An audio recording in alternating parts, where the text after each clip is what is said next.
Salama TV Kadaama agamba yajja mu 2017 n'atandika okubeera ng'akola neeyongerayo okukola teyakomawo Uganda n'ekiseera kituuse n'abeera ng'ayagala okubeera ng'akomawo Uganda.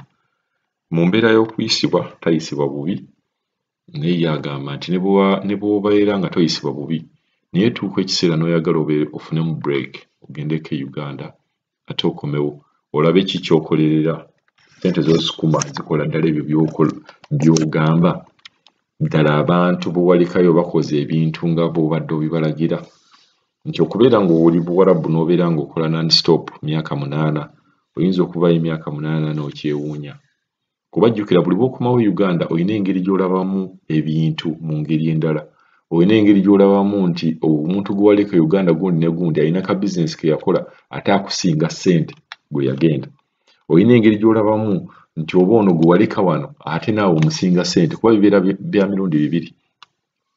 Oyinza ogenda ebweru n'oleka omuntu nga bwe wamuleka bw'omusanga talina kyakyuseeko n'omuwa ku magezi nti owaayi tryingako ggyeko eno nange gye ndi n'osanga omuntu oba okomyewo Uganda n'osanga ate yalina ssente ng'ate ayabuwadde abo nawo gye bali.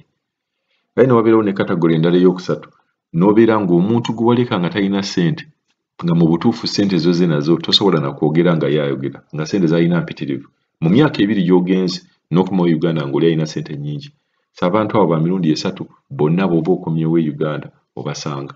Kino kikuyamba n'okulaba bizinesi ki ezitambula ne balema kubeera nga bagamba bugambi ku ssimu naye bw'obeera ku ground ng'oli Uganda olabira ddala kintu ki ekitambula.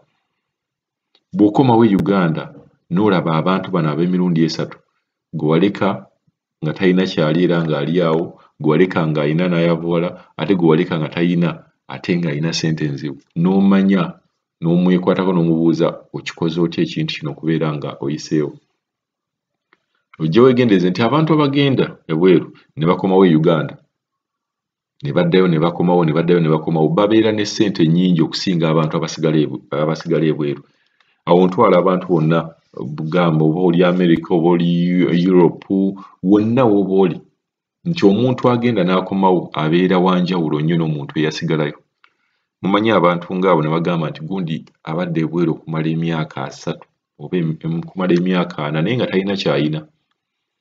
Tutwogera abantu ng'ab'e Europe ng'amazeyo ebbanga emyaka 3 naye nga kuno talinaako kayumba naye n'olaba nti oli yagenda ebweru yafuna obutuuze yafuna empapula ze n'abeera ng'ajja n'addayo n'ajja n'addayo. Abantu abo bakola nnyo kuba aba alaba ekiri eri n'ekiri eno. Manyi bwe tubeera ebweru tubeera ne tulowooza nti Uganda nga bwe twagireka bweri abantu bwe twabaleka bwe bali kugamba n'obeera ne mentality eyo etasobozesa kubeera nga okulaakulana naye buli bw'obeera ng'okompeyaringa nabireka biri bitya kati biri bitya ojja kwesanga akataka ko waleka nkagula miliyoni 10 ogenda okukomawo nga kaliko miliyoni 3 kati omuntu eyakomawo n'akagula awo aba alinnye oba tojja musanga oba abaana babadde basigadde wano Uganda ng'afunye ssente ng'ezo n'abeera ng'ataze mu property oba alina obuntu bwagula ajja kubeera ng'ali waggulu nnyo. So tubakubiriza nti bw'oba ogenzeeko ebweru n'ennyumba ne bw'ebeera nga gy'olimu nnungi nnyo nga buli kimu bakikuwa tolimbibwa kubeera ng'ate osigalirayo ddala. Kuba emyaka gye 2 sooka okomewo katono then olumala oddeyo kuba babeera tebaganye butaddayo ate nga jjukira era bw'oba okola obulungi Abawarabu babeera bakwetaaga oddeyo.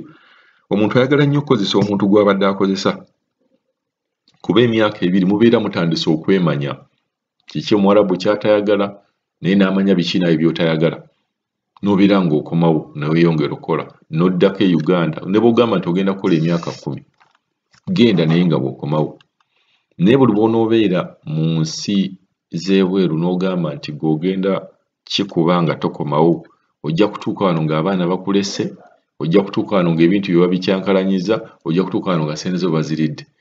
Kyangu nnyo omuntu n'akulimba nti ebintu byonna bitambula bulungi naye nga tebitambula bulungi.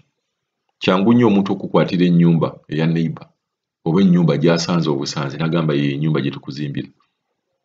Ate waliwo ne bakadaama bagenda ne mwesiga mikwano gyammwe n'ogamba mukwano gwe yagenda okukolera ebintu ebyo mukwano gwe ajja ku disappointinga weewuunye n'okwewuunya n'ogaa sente zange zonna ze nkoze mulabye abaana n'ava ebweru n'ajja wano e Uganda ne yetta ne yeewa obutwa n'asanga n'ennyumba gye baazimba mulimu mukazi mulala bintuntu ng'ebyo.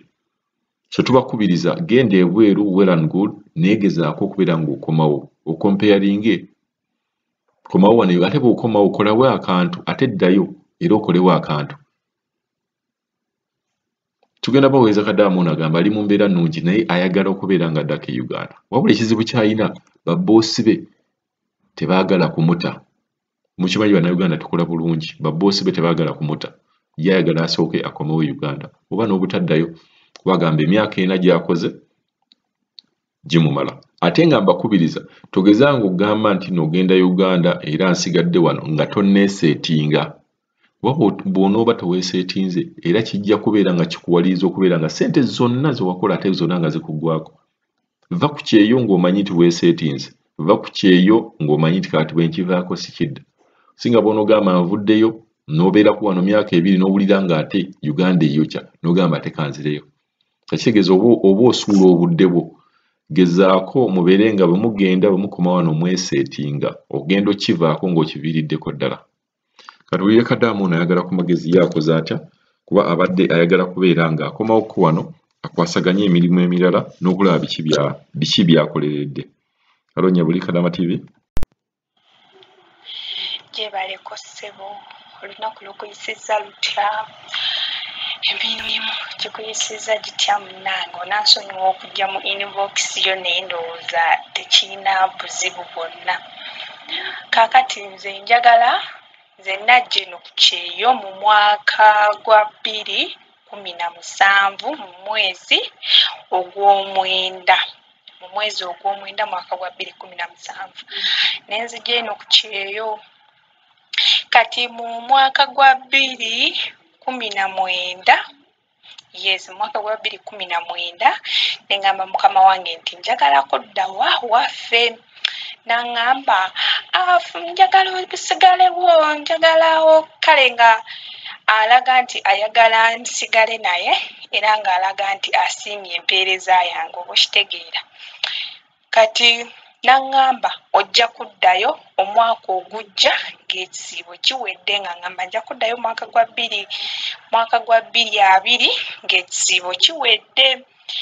Nange saali mubi nenkola kinnemmala gaguma neŋŋamba ate owaayi kanjira ng'onyinkirizaako kubanga ne Uganda oluusi oddayo nga teri byakkola neŋŋamba kammale gaguma neŋŋuma.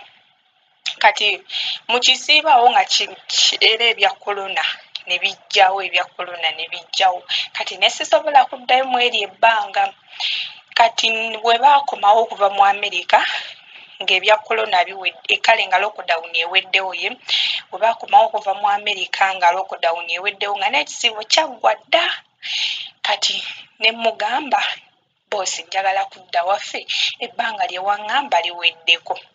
Kati ate era n'aŋŋamba mbu ojja kuddayo omwaka ogujja ng'ekisiibo kiwedde. Mbu guno omwaka bw'ojja kuddayo guno omwaka ng'ekisiibo kiwedde. Naye ate nze mpulira nkooye njagala kudda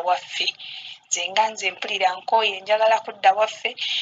Kale emirimu si gye giri awo nti emingi naye omuntu otuuka ekiseera n'owulira ng'okooye okukola ng'owulira oyagala kudda wammwe kulaba ku bantu bo biki nga wobitegeera ng'oyagala kuddako wammwe kulaba ku famire yo baana bo biki bitwala tugende ebyo byonna nga naawe gwe kennyini omuntu owulira okooye.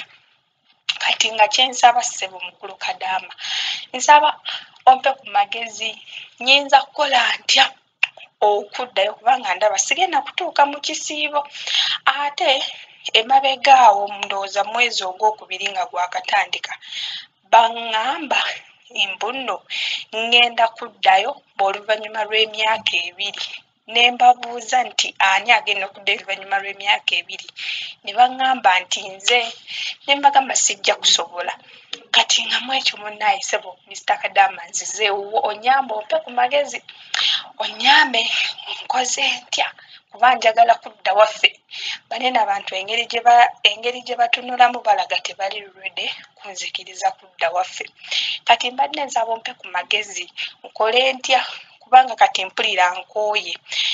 essaawa zino kye mbadde mpulaninga nti bwe banaakomawo okuva mu Amerika mbalimbe nti jjajja wange mulwadde era aliko okisigeni nsobole okuddayo ewaka mbalimbe nti ŋŋenda kudda naye nga sigenda kudda kati ssebo Mr. Kadama sooka onnyambe ompe ku magezi nkole ntya